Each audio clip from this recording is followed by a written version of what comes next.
están? Sí, yo deseo que muy bien. Bueno, sean todos muy bienvenidos a mi canal Españolar. Sí, yo me llamo Emilia, soy profesora de español y portugués. Y hoy sí vamos a seguir estudiando el modo indicativo, pero hoy vamos a mirar un tiempo nuevo. Eso mismo, vamos a estudiar el pretérito imperfecto.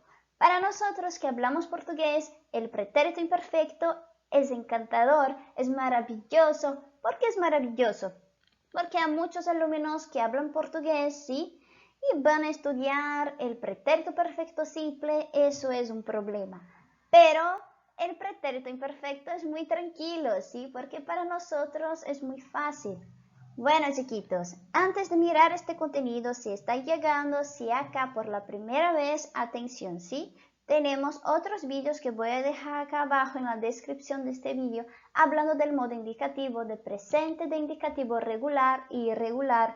Por favor, no te olvides de mirar estos contenidos también porque son muy importantes así como este. Bueno, vamos a seguir, pero antes, si no es inscrito, sí, se inscriba y también ponga su gusta, clique en la campana de las notificaciones y a todos que ya son inscritos, muchas gracias sí, por estar acá conmigo, mirando mi cara, escuchando lo que hablo, muchas gracias y también por compartir sus conocimientos y su atención acá en los comentarios. Muchas gracias chicos, ¿listos? Vamos a practicar. Bueno, chiquitos, recordando lo aprendido, si antes de seguirnos mirando el pretérito imperfecto, mira con mucha atención este recuerdo, si vamos a recordar un poquito todo que ya miramos hasta este momento. Estamos hablando del modo indicativo. ¿Qué es el modo indicativo? Es el modo más utilizado en español, así como también en portugués utilizamos mucho el modo indicativo. Es usado para hablar de hechos reales, ¿sí? Que pueden ser representados en diversos tiempos como presente, pasado y futuro. Estos tiempos, presente, pasado y futuro, pueden ser simples o compuestos. Eso mismo. Cuando nos quedamos, sí, con este tipo de pasado compuesto en español, nos quedamos un poquito confundidos, porque por ejemplo, el pretérito perfecto compuesto en español es totalmente diferente de nuestro pretérito compuesto en portugués. Vamos a explicar después un poquito mejor eso, claro, ¿no? Porque de la lengua portuguesa para la lengua española algunas cosas van a cambiar y cuando hablamos en tiempos compuestos cambia mucho, ¿sí? De una lengua a otra. Pero no vamos a mirar hoy ningún tiempo compuesto, ¿sí? Hoy vamos a hablar del pretérito imperfecto, entonces vamos a seguir un poquito más tranquilos con eso, ¿sí? Más despacio, vamos a llegar a algún momento en este pasado compuesto y vamos a sacar todas nuestras dudas. Bueno, vamos a seguir para que no nos quedemos mucho tiempo hablando de los recuerdos. Presente de indicativo, chiquitos, vamos a recordar un poquito. Es un tiempo simple que es utilizado para expresar acciones que ocurren con frecuencia de forma estable o en el momento de habla. ¿Qué pasa? Miren los ejemplos. Mariana cocina tallarines en salsa roja. Joaquín come una emparedada en la cena. Yo vivo en Río de Janeiro. Entonces, mire, estamos acá en estos ejemplos hablando de los verbos cocinar, comer y vivir.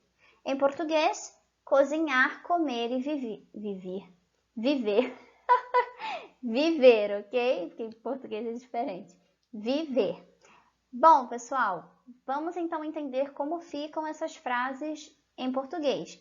Em português não vai mudar muito da língua espanhola, não, porque o presente do português e da língua espanhola são bem próximos. O que muda, claro, é a forma como a gente pronuncia as palavras e também a forma de se escrever essas palavras pode ter, claro, algumas mudanças.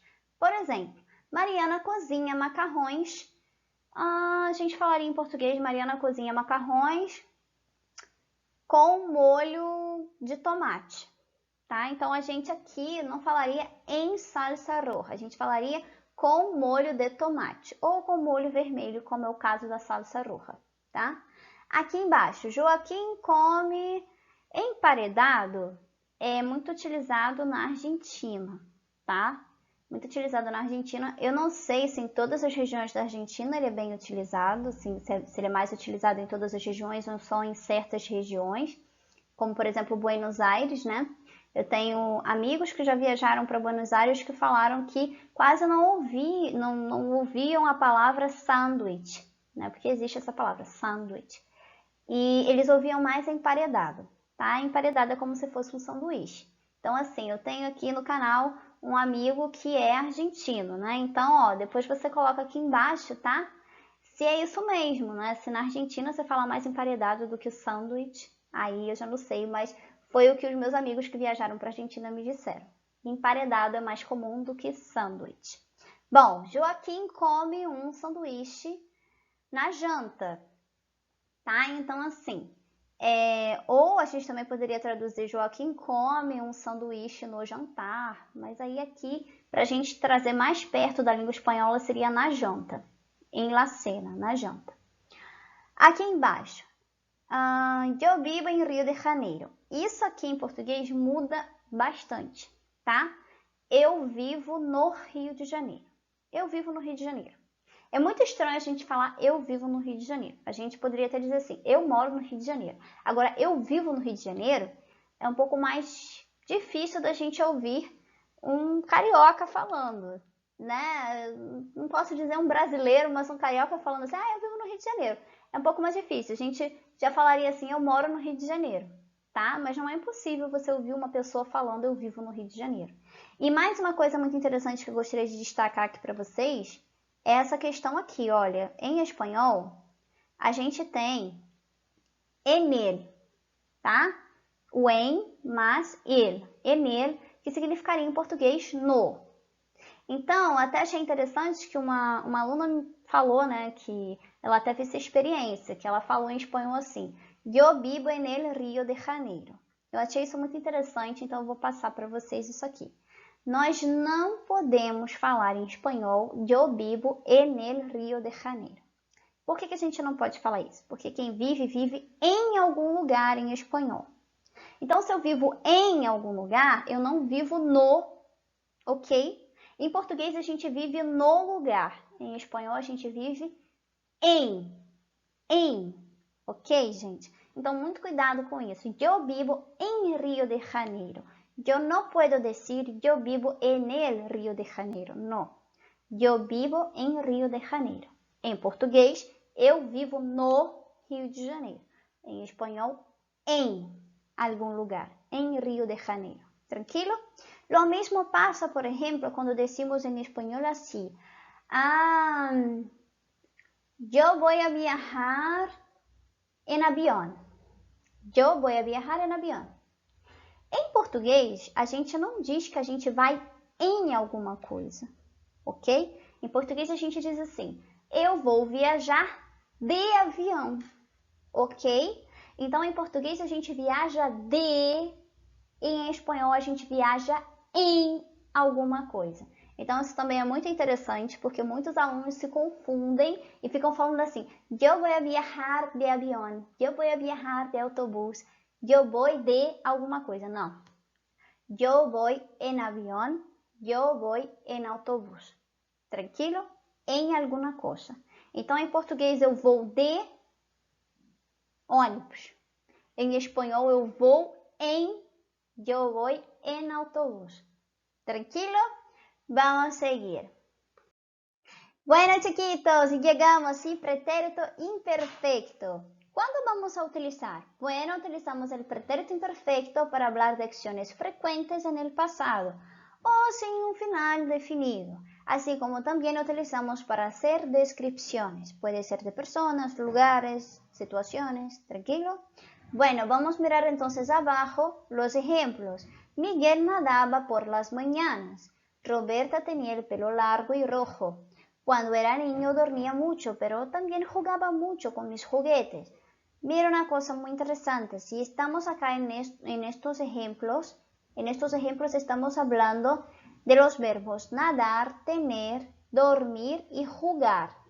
Todos están en pretérito imperfecto. Agora vou falar para vocês como se queda isso em português, sim?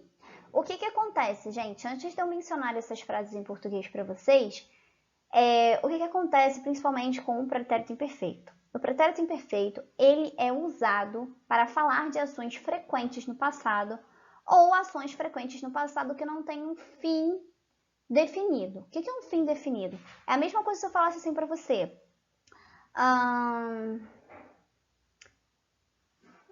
Ontem eu comi macarrão. Ontem eu comi macarrão. É um ato no passado que teve um fim determinado. Está definido. Ontem eu comi macarrão. Acabou.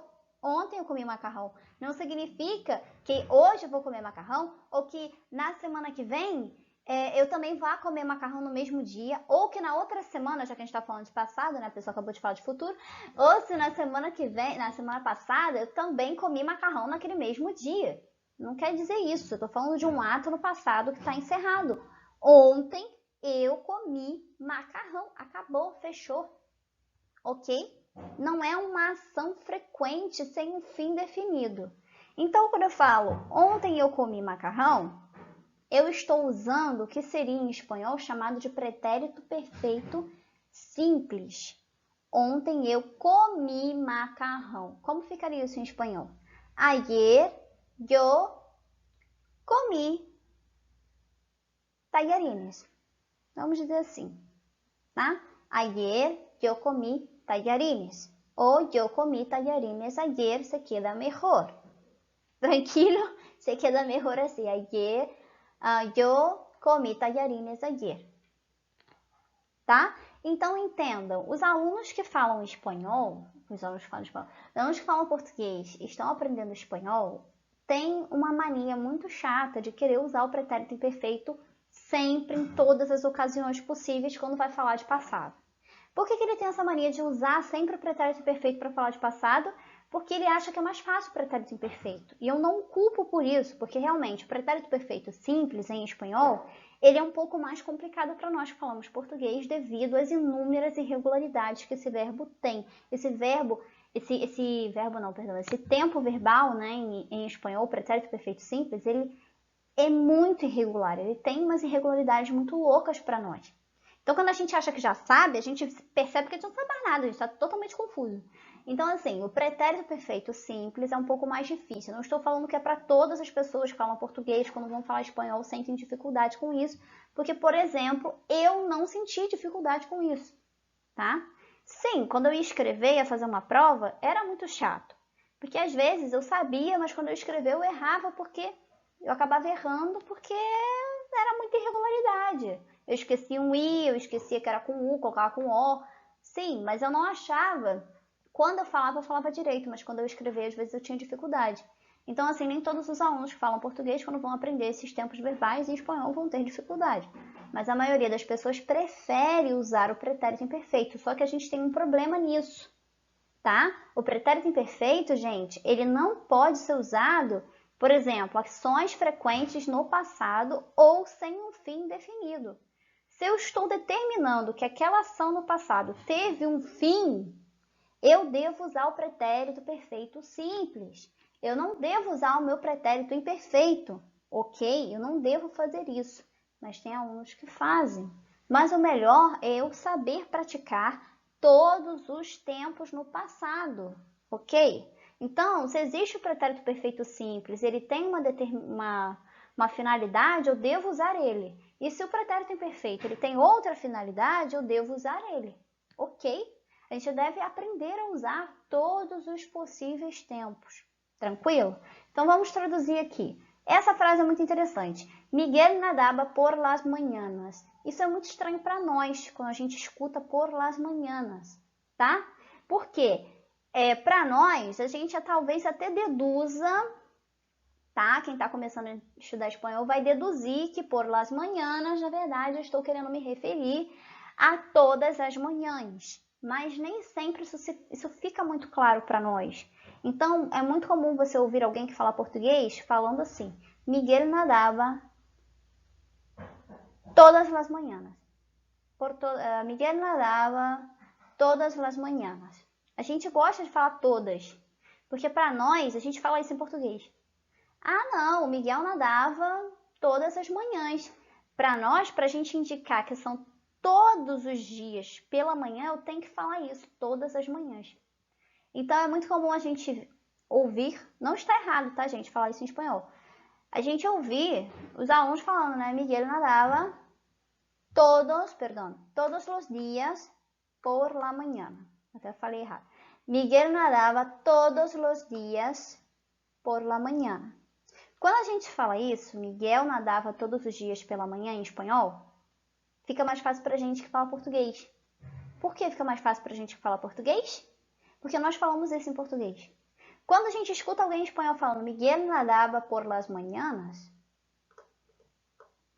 a gente não consegue entender que são todos os dias pela manhã. A gente não consegue entender isso, tá? Porque em português a gente tem que usar o todos os dias pela manhã. Se eu falar assim, Miguel nadava todas as manhãs, eu tô falando todas de novo, pelas manhãs não faz sentido para nós. É tão difícil de completar isso, porque isso não faz sentido pra gente, ok? Então, como é que a gente traduz essa frase, gente? Para ficar bem claro depois dessa explicação muito louca que eu dei, que até eu me perdi. Miguel nadava por las mañanas. Miguel nadava por las mañanas, eu quero dizer em português que Miguel nadava todas as manhãs, ok? Todos os dias pela manhã ou todas as manhãs. A gente tem que pôr o todas em português para fazer sentido para nós. Em espanhol, eu posso falar essa frase diferente? Posso. Miguel nadava todos os dias por la mañana. Eu posso hablar isso em espanhol. ¿Sí? Tranquilo? Acho que ficou mais claro, né? Mas se não ficou muito claro, coloca aqui nos comentários que eu explico de novo, que a pessoa ficou meio... É para explicar, até para explicar isso, gente, é difícil, tá? Então não me julguem, porque é bem complicado, porque para nós não faz sentido, ok? Mas enfim, deu para entender? Vamos seguir. Agora, Roberta tinha o pelo largo e rojo. Roberta tinha o cabelo longo e vermelho, ok? Roberta tinha, sim? Quando era niño dormia muito, pero também jugava com mis juguetes. Quando eu era criança, eu dormia muito, mas também jogava muito com os meus brinquedos. Na verdade, não era jogava, né? Na verdade, seria e também brincava muito com os meus brinquedos. Então, seria quando eu era criança, eu dormia muito, mas também brincava muito com os meus brinquedos. Ok?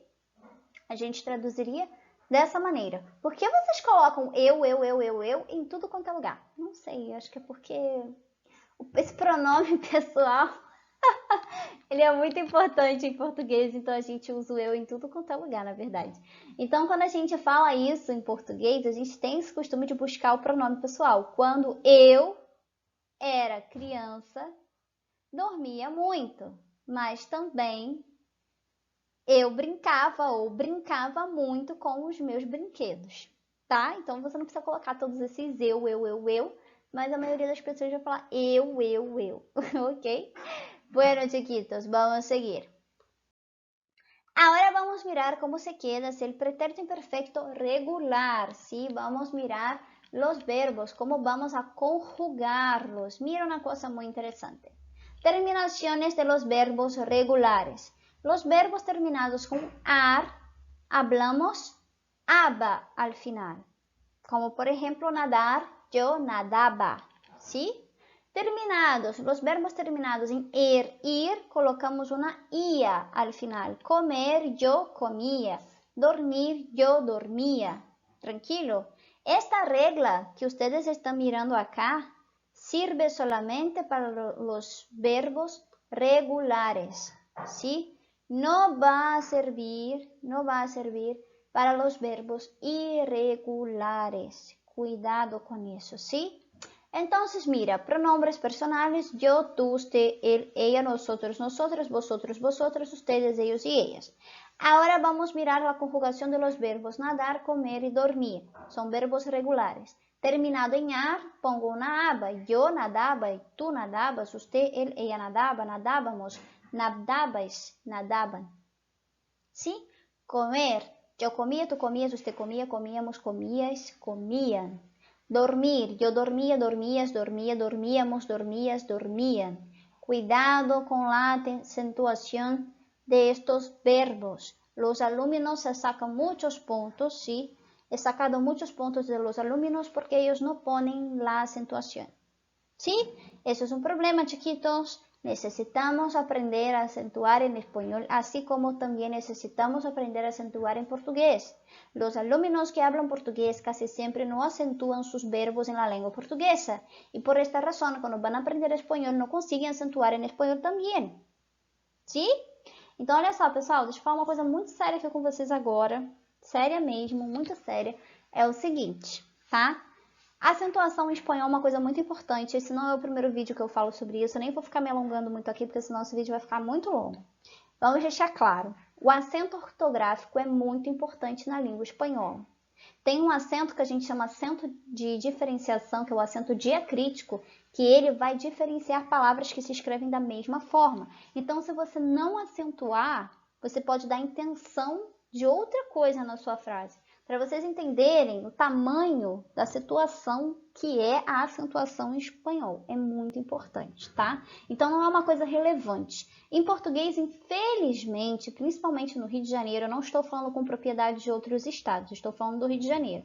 Nós temos, infelizmente, hoje em dia, uma falta de cobrança das acentuações em português muito grande, gente. Isso também é um problema. Um acento pode mudar tudo numa palavra. Então, em português, a gente não tem só o acento agudo, que lembra muito la tilde da língua espanhola, né? O acento agudo do português. Nós temos o acento agudo, nós temos a crase, nós temos o acento circunflexo. Em português, a gente tem uma pregada de acento. Então, vocês precisam aprender em português a acentuar as palavras. Porque se você, que fala português, não sabe acentuar as palavras na sua língua materna, como é que você vai conseguir se adaptar a acentuar palavras em outra língua? Pois é, gente. Isso é complicado. Então, imagina uma situação. Tem gente que desiste de estudar espanhol porque não sabe falar português. E aí fica complicado. Então, nós temos que tentar aprender a nossa língua materna. A nossa língua materna ela é muito importante. Então, se a gente não sabe falar a nossa língua materna, olha como é que fica difícil para a gente aprender uma outra língua. Sendo espanhol, sendo italiano, sendo francês, inglês, não importa qual seja a língua que você vai aprender. Se você não tem uma base da sua própria língua, fica muito difícil você ter uma base de outra língua. É simples assim, tá? Então, cuidado com isso, aprenda a sua língua, tire todas as dúvidas da sua língua materna e invista em aprender um outro idioma, mas com consciência do que você está aprendendo. Você está aprendendo cultura, você está aprendendo povo, costumes. Não é só uma língua, gente, vocês estão aprendendo outras coisas também. É uma bagagem, idioma é uma bagagem de muitas coisas, tá? Então, não é uma coisa tão assim, vou só aprender porque... Tem pessoas que falam assim, né? Vou só aprender porque é importante, ou porque eu sou obrigada, ou porque não sei o quê. Mas se você gosta mesmo de aprender espanhol, como eu sei que eu aprendi espanhol porque eu gostava de aprender, eu queria aprender, e eu tenho alunos que falam isso para mim, não, eu adoro a língua espanhola, eu acho linda, é maravilhosa, tem gente que fala é muito romântica, eu gosto dessa língua. Então aprenda porque você gosta mesmo, entenda que língua é uma bagagem de um monte de outras coisas que vem com ela, ok? Bueno, vamos a seguir entonces. Ahora, pretérito imperfecto irregular. Sí, vamos a mirar ahora las irregularidades que pasan en este tiempo. Sí, muy importantes, chiquitos. Mira, los verbos ir, ser y ver son verbos que son irregulares en el pretérito imperfecto. Entonces, mucho cuidado, ¿sí? Mira cómo se queda el verbo ir. Yo iba, tú ibas, usted iba. Íbamos, ibas, iban. Ser. Yo era, tú eras, usted era, éramos, eras, eran. Ver. Yo veía, tú veías, usted veía, veíamos, veías, veían. Tranquilo. Entonces, mira con mucha atención porque en español, si cuando los alumnos están empezando a estudiar estos verbos, ir, ser y ver, ellos quieren decir así. Yo iría, yo sería, yo vía, no, yo vería, ¿no? No es así. Yo iba, yo era, yo veía. ¿Tranquilo? Una frase, vamos a dar ejemplos acá utilizando estos verbos. Cuando yo era niña, yo iba mucho al zoológico y veía muchos animales diferentes, como los monos, los pingüinos, el oso, el león, muchos animales, ¿sí? Yo era una alumna muy inteligente porque me gustaba estudiar mucho y me gustaría ser bióloga porque me encantaban la natureza e los animais. Perfeito? Bom, pessoal, então aqui a gente usou nesse exemplo, né? O verbo ir, o verbo ver e o verbo ser. Então, quando eu era criança, eu ia muito ao zoológico e via muitos animais diferentes, como os monos, seriam os macacos, os pinguins, o urso, o leão. E quando eu era pequena, quando eu era criança, eu era muito inteligente e queria ser bióloga porque me encantava, né? A natureza e os animais, ok? Então, percebam uma coisa só que eu tenho que dizer para vocês. O único verbo aqui que fica igualzinho da língua portuguesa é o verbo ser. Quando eu era, tá? Eu era uma aluna muito estudiosa. Fica igualzinho da língua espanhola, tá bom? Agora, o verbo ir e o verbo ver, em português fica totalmente diferente. Eu ia, ele ia, nós íamos, vocês iam, você ia. Ia. Não é a mesma coisa que iba, ok? O mesmo acontece com o verbo ver. Eu via, ele via, ela via. E aí, em espanhol, yo veía, ella veía, tu veías. Ok? É um pouquinho diferente. Tudo bem, pessoal? Então é isso, gente. Tenham uma ótima semana, um ótimo fim de semana. Muchos besos, muchas gracias. Hasta luego. Tchau.